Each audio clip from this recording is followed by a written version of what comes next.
అందరికీ నమస్కారం. ఈరోజు ఒక ప్రధానమైనటువంటి అంశాన్ని 5 కోట్ల మంది ప్రజల ముందుకు తీసుకురావాలనే ఉద్దేశంతోనే ఈ పాత్రికేయుల సమావేశాన్ని ఏర్పాటు చేశామని చెప్పి తెలియజేస్తున్నాను.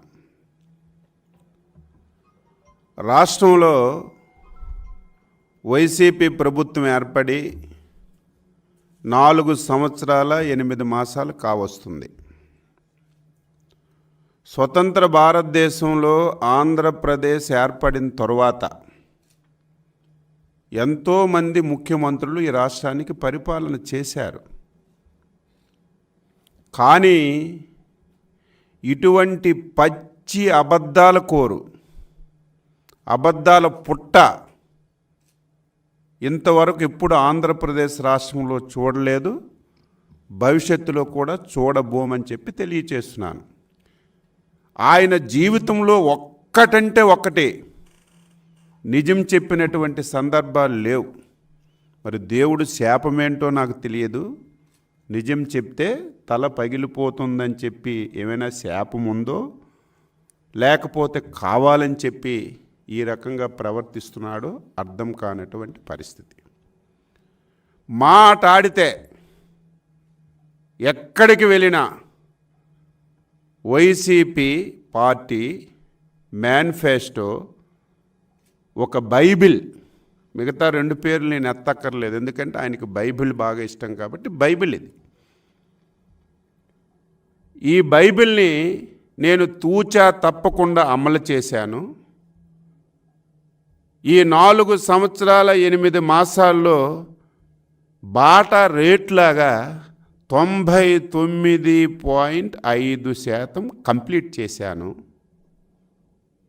గతంలో చంద్రబాబు నాయుడు గారు మేనిఫెస్టో ఇచ్చారు. అధికారంలోకి వచ్చిన తర్వాత వెబ్సైట్లో కూడా ఆ మేనిఫెస్టోని తీసేశాడు, ఎవడు చూడకుండా అని చెప్పి ఒకే అబద్ధాన్ని ప్రతిసార్లు మాట్లాడడం, వారి యొక్క మంత్రులు మాట్లాడడం, వారి యొక్క నాయకులు మాట్లాడడం అలవాటైపోయింది.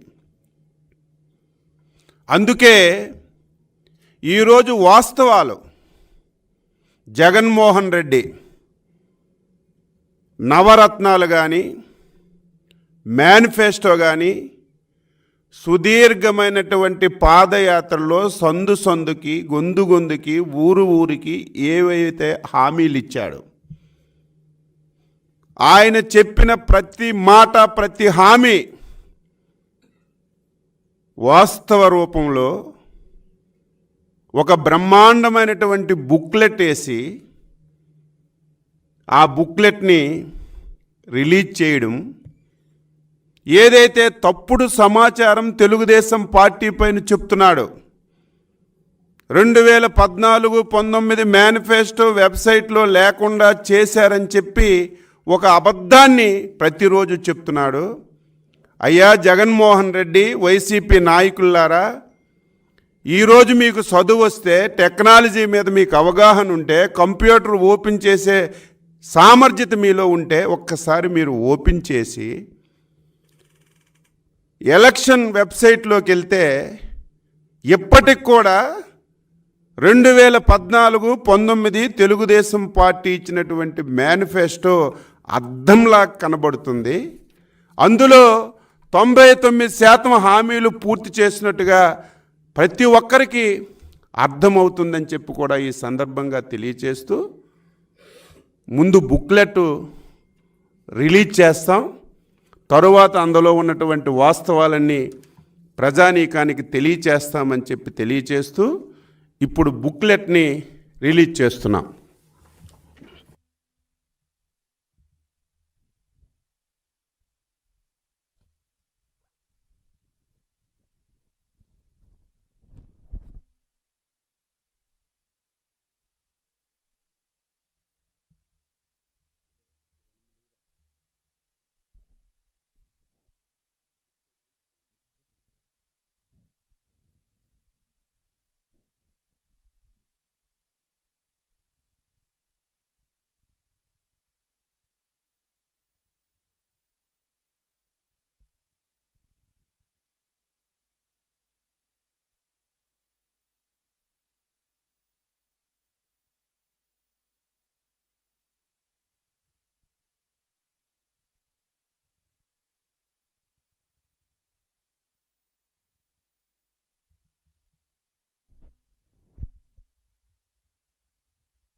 జగన్మోహన్ రెడ్డి నవరత్నాల పేరు మీద కానీ మేనిఫెస్టోలో ఉన్నటువంటి హామీలు కానీ పాదయాత్రలో రాష్ట్ర స్థాయిలో ఇచ్చినటువంటి హామీలు కానీ పాదయాత్రలో జిల్లాలు నియోజకవర్గాల వారీగా ఇచ్చినటువంటి హామీలు 730 హామీలు. ఇదేదో కాకి లెక్కలు కాదు. ఈ పుస్తకంలో ఏ హామీలు జగన్మోహన్ రెడ్డి ఏ ప్రాంతంలో ఎక్కడిచ్చాడో పాయింట్ వారీగా ఈ పుస్తకంలో పొందుపరిచామని చెప్పి తెలియచేస్తున్నాను. దీంతో పాటుగా జగన్మోహన్ రెడ్డి ఇదేదో ఈటీవీలోనో TV5లోనో లేకపోతే XYZ టీవీల్లో కాకుండా ఆయన సొంత టీవీ సాక్షి టీవీలో ఏదైతే ఈ 730 హామీలు ఇచ్చాడో ఆయన సొంత గొంతుకుతో ఇచ్చినటువంటి వాయిస్ని ఈరోజు ఈ పెన్ డ్రైవ్లో పెట్టి ఇంత క్లారిటీగా చెప్తున్నామని చెప్పి మీ అందరికీ ఈ సందర్భంగా తెలియచేస్తున్నాను. సిగ్గు లేదు, ఎగ్గు లేదు, అబద్ధాల కోరు, పచ్చి అబద్ధాల కోరు. ఎందుకు ఈ మాట అంటున్నానంటే ఇచ్చిన హామీల్లో 99.5% అమలు చేశామని చెప్పి పచ్చి అబద్ధం మాట్లాడుతున్నాడు. ఈరోజు 730 హామీలు ఇచ్చి ఆయన అమలు చేసినటువంటి హామీలు కేవలం 109 హామీలు మాత్రమే అమలు చేశాడు. అంటే 15% హామీలు అమలు చేసి 85% ఇచ్చినటువంటి హామీలు ఎగ్గొట్టి సిగ్గు లేకుండా ఎగ్గు లేకుండా 99.5% పూర్తి చేశానని ఈ రకంగా మాట్లాడుతుంటే ఏమనాలో అర్థం కానటువంటి పరిస్థితి. ఆయన హీజ్ ఎ లయర్, అబద్ధాల కోరు. మేము ప్రతిరోజు చెప్తున్నాం. ఇది ఈ రోజుతో ప్రజల ముందు పెడుతున్నాం. ఈ వాస్తవం తెలుసుకోమని చెప్పి కోరుతున్నాం. అసెంబ్లీలో బయట తెలుగుదేశం పార్టీ మేనిఫెస్టో కనబడకుండా చేశారంటున్నారు. అయ్యా జగన్మోహన్ రెడ్డి, ఈ ప్రెస్ మీట్ ద్వారా నువ్వు ఒకవేళ విన్నా, నీ సెక్రటరీలు ఒకవేళ విన్నా, ఇమీడియట్గా ఎలక్షన్ కమిషన్ యొక్క వెబ్సైట్ ఓపెన్ చేయి. ఈరోజు కూడా తెలుగుదేశం పార్టీ ఇచ్చినటువంటి మేనిఫెస్టో వెబ్సైట్లో కూడా స్పష్టంగా ఉంది అని చెప్పి ఈ సందర్భంగా తెలియచేస్తున్నాను. 2014 నుంచి 19 వరకు ఈ రాష్ట్రంలో 7 లక్షల కోట్ల రూపాయలు బడ్జెట్ ఖర్చు పెడితే 3 లక్షల కోట్ల రూపాయలు ఓన్లీ సంక్షేమానికి ఖర్చు పెట్టినటువంటి ప్రభుత్వం తెలుగుదేశం ప్రభుత్వం.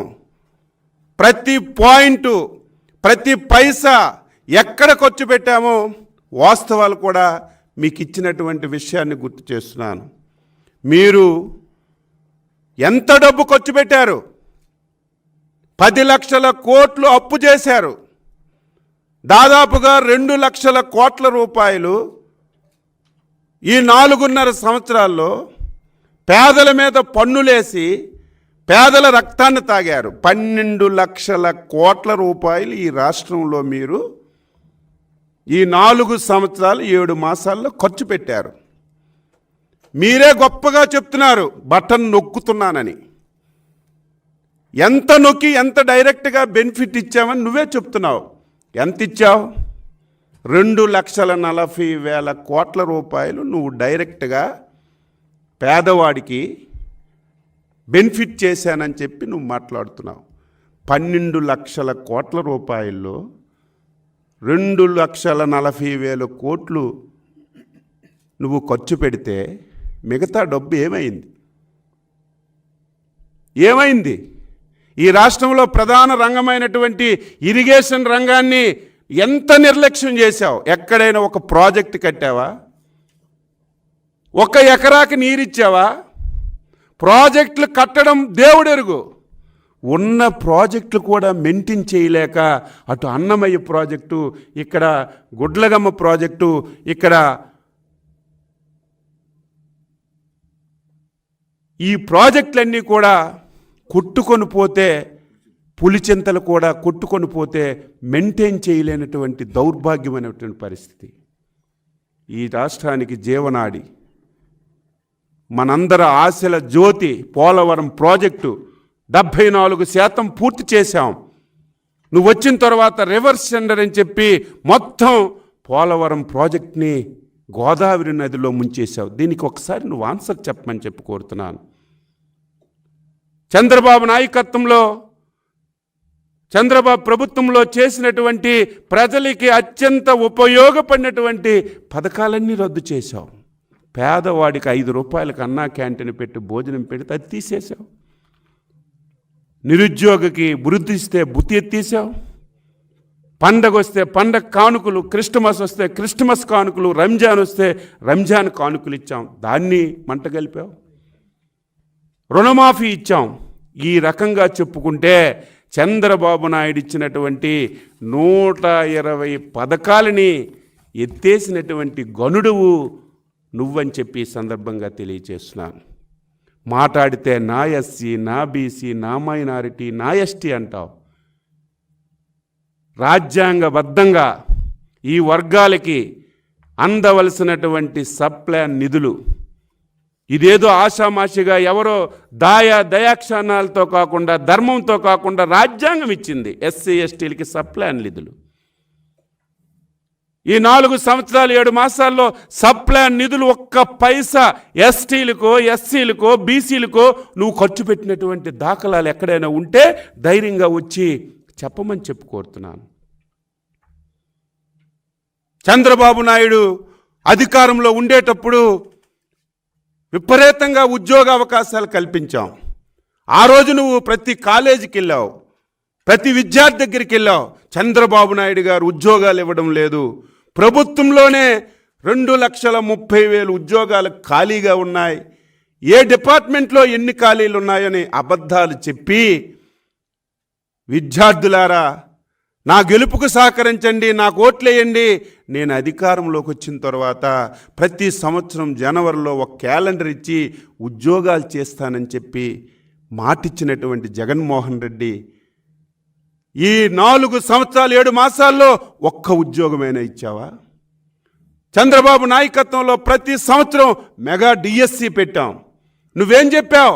నేను వస్తే ప్రతి సంవత్సరం డిఎస్సి పెట్టి ఉపాధ్యాయ ఉద్యోగాలు ఇస్తానన్న. ఒక్క ఉపాధ్యాయ ఉద్యోగమైనా ఇచ్చావని నేను అడుగుతున్నాను.